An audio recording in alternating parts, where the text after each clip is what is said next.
The Gymnastics Australia NextGEN Accelerated Coach Program commenced in September 2020 and will conclude in December 2022. It's a component of the GA Performance Coach Program and was delivered in collaboration between Gymnastics Australia, the Australian Institute of Sport, the University of Queensland, and funding from Sport Australia. This presentation aims to share with you an example of a 20-month blended learning program that was designed for women coaches, aimed at building empowerment, enhancing their coaching skills, leadership capacity, and building a sustainable network for developing coaches in the sport. This short presentation will provide you an overview of what the NextGEN program contained. What did we hope to achieve? What were some key considerations when we planned and developed the program? What were some key challenges and issues we faced? So the evaluation process and some feedback we've received, and some final thoughts and questions that I have. The aim of the NextGEN program was to improve the leadership capacity and enhance the experiences of female performance coaches in women's artistic gymnastics. It was also to enhance and develop their technical skills, interpersonal and intrapersonal skills, to enable the coaches to contribute to positive, effective coach-athlete relationships and ultimately performance outcomes. It involved 10 women coaches from around Australia, all of whom had a tertiary education, and 60% had been coaching longer than 10 years. The key outcome for the coaches was to build their coaching skills at the high performance level through mentorship, experiential and professional learning, to accelerate their leadership capabilities and coaching behaviours, to enhance their knowledge and build upon what they already knew, to deliver a bespoke learning program for each coach, to provide support networks internally and externally, and to provide mentorship as and when was needed. There were 7 key learning principles that drove the experiences, strategies, format, and facilitation of learning for the coaches. So how was the program designed? What were the key considerations? Well, I looked into what had occurred before to make sure that what we were designing would have an impact and be sustainable. There were 5 key considerations. The first, selection. We were looking for curious, self-driven learners. They were self-nominated, endorsed by their state and club, and selected by an external selection panel. Those non-selected were provided an alternative virtual program. We selected 10 coaches from around Australia, and we needed to know that they would be willing to contribute to their own funding. We spent significant time initially laying foundations to build and strengthen their connection and engagement.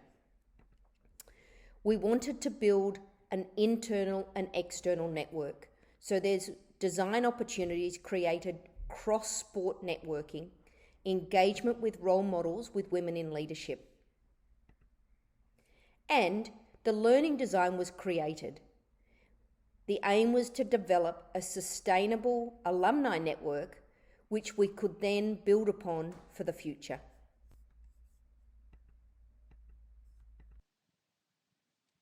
So what did the blended learning design look like? What did it involve? We know coaching is a social activity, so we created and built a foundation of a social learning space, building connections and understanding the group and individual needs.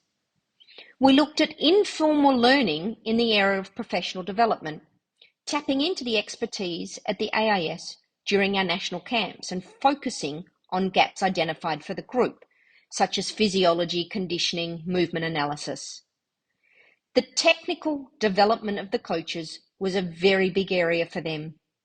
We accessed gymnastics experts to support them in experiential learning at camps and mentoring and a virtual series.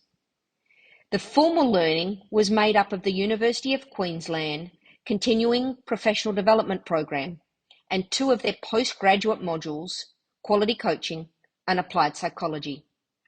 And the final element was the bespoke learning plans and enabling women role models to come in and share with their group their experiences. The original plan for the 2.5 years was to break the time into 6-month blocks, with each block having a specific focus, delivering the quality coaching, applied psychology modules, attending camps, and professional learning. This was impacted by COVID, and the plan changed. So the program over the last 24 months has involved group collaboration and workshops, many of which are virtual, formal learning, mentoring sessions, peer action planning, the individual coach profile and development. It involved 13 sessions in 2020. The following year, 24, and this year, the coaches will have completed 15 virtual sessions. There will have been 18 guest presenters by the end of the period. 2 5-day training camps, reduced from the original 4, 8 tertiary learning modules, an individual learning plan for each coach, and a key program leader. I'll share with you now some key learnings that we've learnt along the way. The first, the selection. We had a fantastic group of curious learners selected by a coaching panel. They all had a strong personal investment in their own learning. We spent the time to lay foundations and build connections early on, and this paid off as we went through the program. The program has developed and morphed to become more learner-led, and we've enabled that through our adaptability. Bringing in role models to share their experiences has enabled the women to see the pathway forward for them. Providing time for them to simply talk, share their experiences, and unpack some of their learnings has been gold. Making sure that we're adaptable, both to the COVID challenges we faced, but also to the needs of the group. And finally, making sure that we had the ability to steal ideas from others. Learnings that we gained from connecting with other groups of women coaches enabled us to value add as we went through. So some unexpected challenges. I've picked my top 3. The first one, COVID. However, we turned this into an opportunity. It increased the ability to access the coaches, connect them, and enabled us to connect with other coaches overseas. The residential camps in the first 12 to 18 months were all cancelled. So we undertook some technical learning virtually, bringing the coaches together over a 2-month block. We had a change in leadership. I undertook a new role. However, the connection within the group was already strong, and the talent of the individual to lead the group moving forward was phenomenal and enabled the group to be more learner-led. So the feedback from the coaches, we used the values creation framework to help evaluate our progress. Utilising paired interviews at 12 and 18 months, we were able to uncover 5 top themes.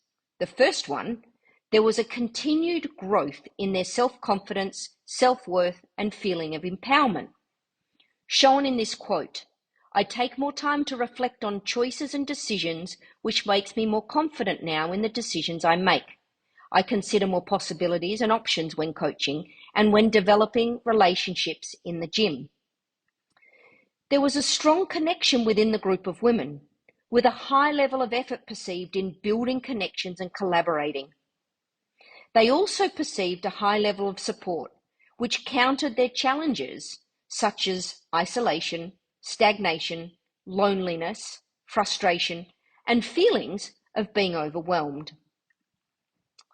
They also felt that there was a significant impact on areas of personal growth, contributing to an increase in their self-awareness, reflective capacities, and a high motivation to continue learning. Finally, there was a high level of awareness of their own personal strengths and validating their current knowledge and the skills that they already have. This is evident in the quote, It just gave time to focus on yourself and taking stock of where you were at and where you needed to get to.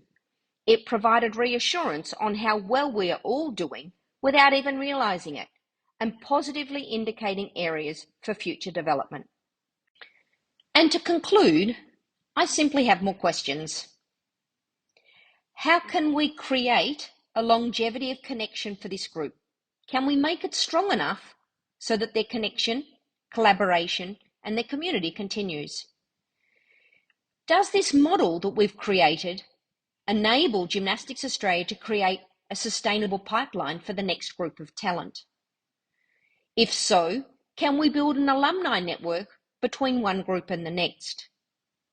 Can we connect networks with other sport networks and other coaches around the country and around the world? And finally, my question to you. I'm hoping there's something from within this presentation that you can adopt and utilise in your own landscape. Thank you.